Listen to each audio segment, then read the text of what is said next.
بسم اللہ والصلاۃ والسلام علی رسول اللہ صلی اللہ علیہ وسلم۔ احادیث مبارکہ میں ایسے چند افراد کا ذکر ملتا ہے کہ جن کی دعائیں اللہ تعالیٰ بہت جلد قبول کر لیتے ہیں۔ ان میں سے سب سے پہلے مجبور اور لاچار اور بے بس لوگ،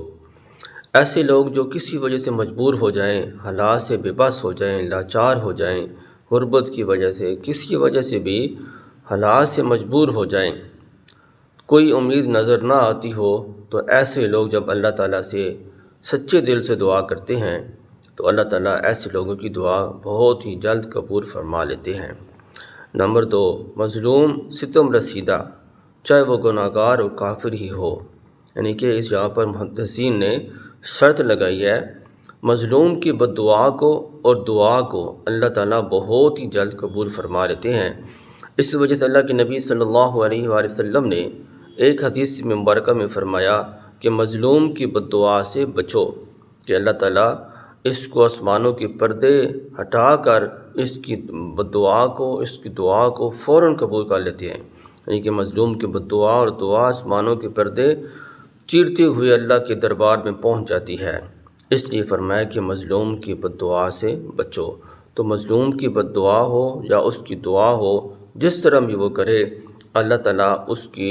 زبان سے نکلی ہوئی الفاظ کو بہت ہی جلد قبول فرما لیتے ہیں۔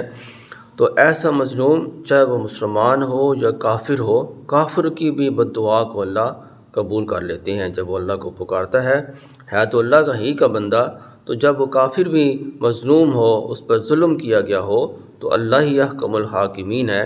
اللہ ہی نے فیصلہ کرنا ہے، انصاف کرنا ہے، تو اللہ تعالیٰ اس کی بد دعا کو یا دعا کو اس کو بھی قبول کر لیتے ہیں، تو مسلمان کی تو بطریق اولا قبول کرتے ہیں۔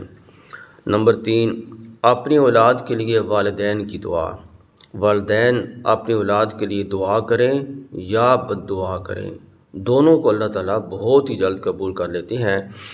تو اس لیے والدین کی دعا ایسے نہ کہیں کہ ہمارے لیے دعا کریں، بلکہ خدمت کر کے والدین سے، اساتذہ کرام سے، علماء کرام سے، اللہ کے نیک بندوں سے ان کی خدمت کر کے جو دعا لی جاتی ہے، جو ان کے دل سے نکلتی ہے، وہ دعا ہی قبول ہوتی ہے۔ ایسے زبانی کلامی کہنے سے میرے لیے دعا کریں، میری دعا کریں، تو یہ دعا نہیں ہوتی۔ آپ والدین کی خدمت کریں، ماں کی، باپ کی آپ خدمت کریں، تو اللہ تعالیٰ ان کے دل سے دعا نکالیں گے جو آپ کے لیے قبولیت کا سبب بن جائے گی۔ نمبر 4،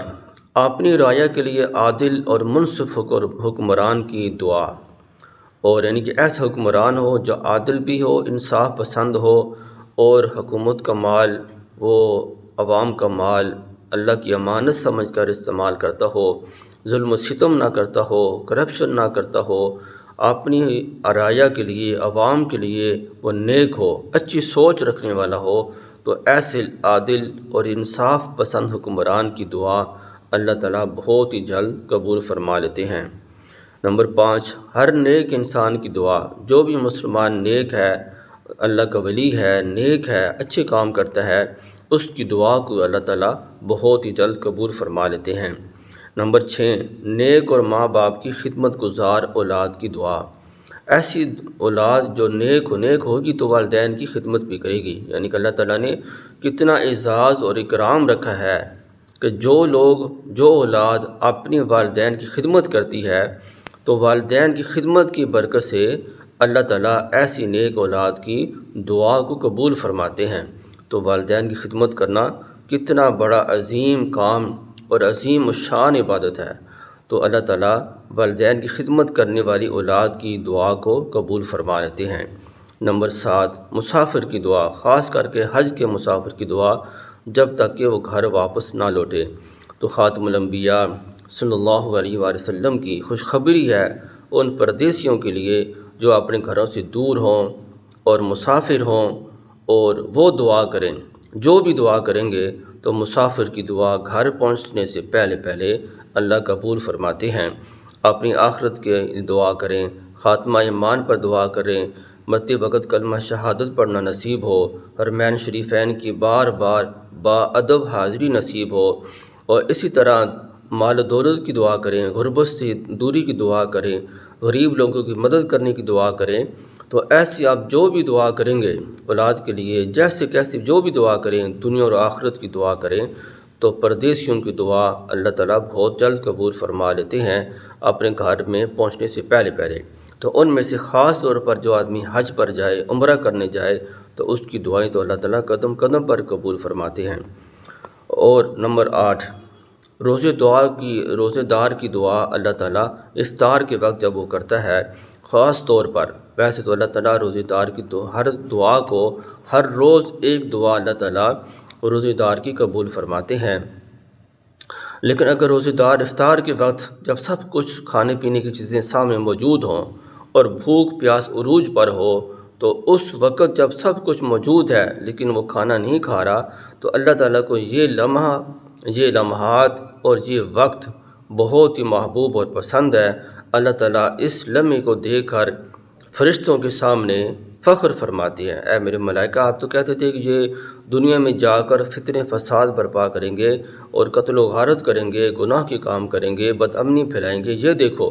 یہ میرے وہی بندے ہیں کہ سب کچھ موجود ہے لیکن میرے حکم کے پابند ہیں کہ یہ کھانا نہیں کھا رہے، جب میرا حکم ہوگا، وقت ہوگا،